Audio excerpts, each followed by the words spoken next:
called Say My Mind, and you don't die, give as you receive, and your release is certain. Today's teaching is the number 162 in the series Christ's Forgiveness, How to Manifest Immortality. And the idea, the teaching, the name of this teaching is the denial of God. The rituals of the god of sickness are strange and very demanding. Joy is never permitted, for depression is the sign of allegiance to him. Depression means that you have forsworn God. Many are afraid of blasphemy, but they do not understand what it means. They do not realize that to deny God is to deny their own identity. And in this sense, the wages of sin is death. The sense is very literal. Denial of life perceives its opposite, as all forms of denial replace what is with what is not. No one can really do this, but that you can think you can and believe you have is beyond dispute. Do not forget, however, that to deny God will inevitably result in projection, and you will believe that others and not yourself have done this to you. You must receive the message you give because it is the message you want. You may believe that you judge your brothers by the messages they gave you, but you have judged them by the message you give to them. Do not attribute your denial of joy to them, or you cannot see the spark in them that would bring joy to you. It is the denial of the spark that brings depression, for whenever you see your brothers without it, you are denying God. Allegiance to the denial of God is the ego's religion. The god of sickness obviously demands the denial of health because health is in direct opposition to its own survival. But consider what this means to you. Unless you are sick, you cannot keep the gods you made, for only in sickness could you possibly want them. Blasphemy then is self-destructive, not God-destructive. It means that you are willing not to know yourself in order to be sick. This is the offering your God demands because, having made him out of your insanity, he is an insane idea.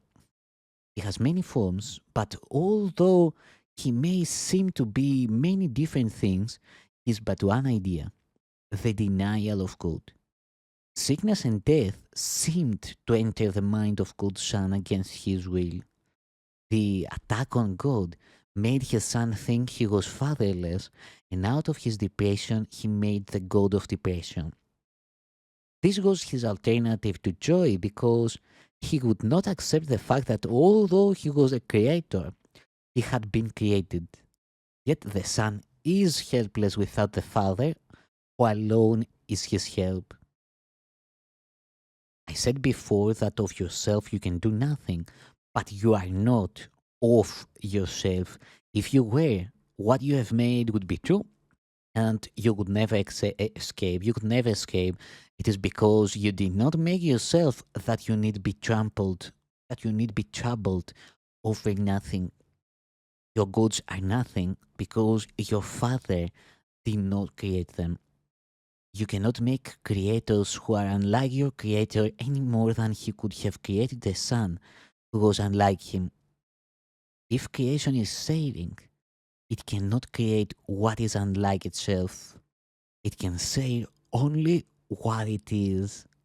Depression is isolation, and so it could not have been created. Son of God, you have not sinned, but you have been much mistaken. Yet this can be corrected, and God will help you, knowing that you could not sin against him. You denied him because you loved him, knowing that if you recognized your love for him, you could not deny him. Your denial of him therefore means that you love him and that you know he loves you. Remember that what you deny you must have once known. And if you accept denial, you can accept its undoing. Your father has not denied you, he does not retaliate, but he does call you to return. When you think he has not answered your call, you have not answered his.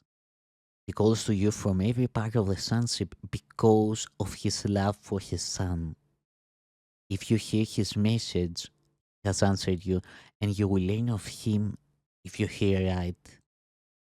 The love of God is in everything he created, for his son is everywhere. Look with peace upon your brothers, and God will come rushing unto your heart in gratitude for your gift to him.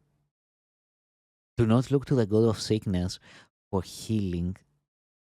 For healing, do not look to the God of sickness for healing, but only to the God of love, for healing is the acknowledgement of him. When you acknowledge him, you will know that he has never ceased to acknowledge you, and that in his acknowledgement of you lies your being. You are not sick and you cannot die. You are not sick and you cannot die, but you can confuse yourself with things that do. Remember, though, that to do this is blasphemy, for it means that you are looking without love on God and His creation, for which He cannot, from which He cannot be separated. Only the eternal can be loved, for love does not die. What is of God is His forever, and you are of God. Would He allow Himself to suffer? And would He offer His Son anything that is not acceptable to Him? If you will accept yourself as God created you, you will be incapable of suffering. Yet to do this, you must acknowledge Him as your creator. This is not because you will be punished otherwise, it is merely because your acknowledgement of your Father is the acknowledgement of yourself as you are. Your Father created you wholly without sin, wholly without pain, and wholly without suffering of any kind. If you deny Him, you bring sin, pain, suffering into your mind because of the power He gave it. Your mind is capable of creating worlds, but it can also deny what it creates because it is free. You do not realize how much you have denied yourself and how much God in His love would not have it so. Yet He would not interfere with you because He would not know His Son if He were not free. To interfere with you would be to attack Himself and God is not insane. When you deny Him, you are insane. Would you have Him say your insanity? God will never cease to love His Son, and His Son will never cease to love Him. That was the condition of His Son's creation, fixed forever in the mind of God. To know that is sanity. To deny it is insanity. God gave Himself to you in your creation, and His gifts are eternal. Would you deny yourself to Him?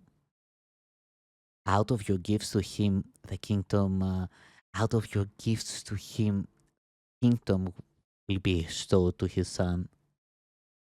Son removed himself from His gift by refusing to accept what had been created for Him and what He had created in the name of His Father. Heaven waits for His return, for it was created as the dwelling place of God's Son. You are not at home anywhere else or in any other condition. Do not deny yourself the joy that was created for you, for the misery you made, for the misery you made for yourself. God has given you the means for undoing what you have made. Listen, and you will learn to remember what you are. If God knows His children as wholly sinless, it is blasphemous to perceive them as guilty. If God knows His children as wholly without pain, it is blasphemous to perceive suffering anywhere. If God knows His children to be wholly joyous, it is blasphemous to feel depressed. All of these illusions and the many other forms that blasphemy may take are refusals to accept creation as it is. If God created his son perfect, that is how you must learn to see him, to learn of his reality. And as part of the sonship, that is how you must see yourself, to learn of yours. Do not perceive anything God did not create, or you are denying him. His is the only fatherhood, and it is yours, only because he has given it to you. Your gifts to yourself are meaningless, but your gifts to your creations are like his, because they are given in his name. That is why your creations are as real as his. Yet the real fatherhood must be acknowledged if the real son is to be known. You believe that the sick things you have made are your real creations because you believe that the sick images you perceive are the sons of God. Only if you accept the fatherhood of God will you have anything, because his fatherhood gave you everything. That is why to deny him is to deny yourself. Arrogance is the denial of love, because love says and arrogance withholds.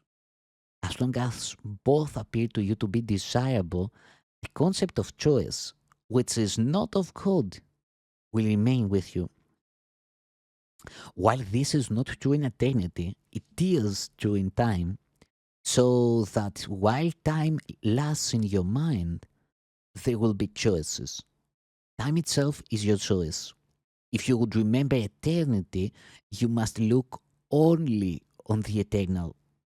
If you allow yourself to become preoccupied with the temporal, you are living in time. As always, your choice is determined by what you value. Time and eternity cannot both be real because they contradict each other.